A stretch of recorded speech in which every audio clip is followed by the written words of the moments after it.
In 2018, a large portion of an active United States volcano dramatically collapsed. Involving a 9,940-foot wide region, a portion of Hawaii's Kilauea volcano would eventually drop by as much as 1,640 feet or half a kilometers, forming a deep depression in its pre-existing summit caldera. This caldera collapse occurred due to withdrawal of a sizable volume of magma, approximately 800 million cubic meters, which drained 25 miles downslope near Leilani Estates across the eruption of 24 fissures. Yet, what if I were to tell you that another caldera collapse, perhaps even of a large Mauna Loa 1868 collapsed volume, went completely unnoticed at a neighboring volcano, with this fact only being noticed after a review of historical records which didn't note what to us is now a highly obvious change? Well, that is exactly what is believed to have occurred at the towering Mauna Loa shield volcano in 1868, which over the course of its eruption caused what is interpreted to be a 1.62-mile wide region to collapse downwards in stages across by up to 1,640 feet. This occurred more rapidly across a period of multiple days to weeks instead of 3 months like at the Kilauea volcano in 2018. Yet, if this did occur, it presents a problem. The volume of the depression that forms in an effusive caldera collapse is roughly equivalent to the volume of magma which is removed from its underlying magma chamber. This volume was essentially a perfect match during Kilauea's 2018 eruption, but at Mauna Loa in 1868 there is a massive mismatch. For reference, during a 5-day period from April 7 through April 11 of 1868, a fissure far down on Mauna Loa's southwest rift zone opened, going on to send lava flows rapidly to the coastline in only 3.5 hours. By the time this flank eruption ended, 9.5 square miles had been covered in a layer of lava. Yet, this lava flow was as a whole fairly thin, meaning that only 120 million cubic meters of lava was emplaced, or about one-half of that from Mauna Loa's 2022 eruption.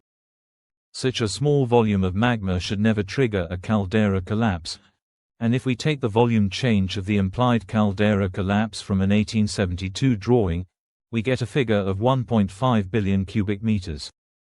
Thus, one of the following things must be true. 1. There was no caldera collapse, and for some reason severe errors were made by the artist drawing the morphology of the 1872 Mauna Loa summit. 2. The artist of the 1872 Mauna Loa summit morphology made a mistake and greatly exaggerated the 1868 collapse feature compared to how large it actually was. Or 3. The artist's drawing wasn't too far off reality, and there really was a massive mismatch between the volume of the caldera subsidence and the volume of erupted lava.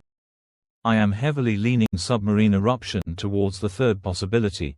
So where is our missing 1.38 billion cubic meters of molten rock? While I cannot prove this and the following suggestion is pure speculation, one possibility is that magma either erupted in some large volume submarine flank eruption which went unnoticed. Something similar has occurred at Mauna Loa before, albeit with no caldera collapse and a much smaller volume of magma in 1877. This led to a submarine volcanic eruption occurring 3,400 feet offshore as part of that year's eruption. Since large volcanic cones and young lava flows have been found in the surroundings, I suggest that a large volume flank eruption could have occurred here unknown to anyone in 1868.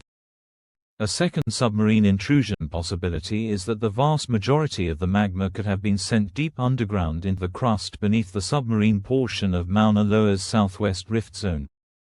Such a scenario isn't all that unprecedented worldwide, as during the 2000 CE eruption and caldera collapse of Japan's Miyakejima stratovolcano. During that sequence of events, some magma did erupt at its summit and at a singular submarine vent, but it appears that the vast majority of molten rock that triggered the caldera subsidence due to the formation of a submarine 33-kilometer or 20.5-mile long magma dike. As magma moved underneath the ocean surface and did not erupt, additional earthquakes were created, generating the abundant observed earthquakes. I suggest that something similar occurred in 1868, as this would help explain why days of near-constant rumbling were felt, although these could also simply be explained away as aftershocks of the largest earthquake to ever strike Hawaii, a magnitude 7.9 earthquake which occurred during the overall eruption. So, why don't we much evidence of this 19th-century caldera today? The answer, where is the caldera today, is that the 30 distinct eruptions since then have likely completely filled in the subsided area which once existed.